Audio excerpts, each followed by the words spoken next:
Laro nila ngayon, kailangan nilang ipanalo, pati yung laro nila sa linggo kontra sa SMB para magkaroon sila ng pagkakataong makausad sa ating Coms Cup. Ito na yung ating highlights, Eric. First quarter was the Terence Romeo show. Well, Terence Romeo scored 17 points in the first quarter alone.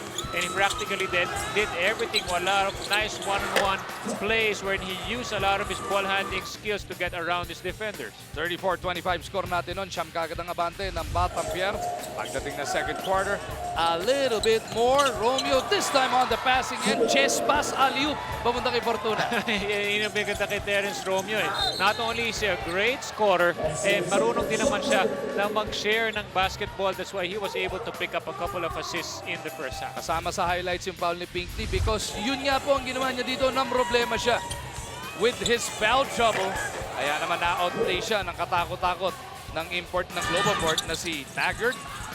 At eto, no, yung mga miscue ng Phoenix, talaga namang kinapitalize dito ng Batang Pier. Yeah, this is the turning point of the game wherein itong koponan ng Phoenix, they were not really able to start out very well.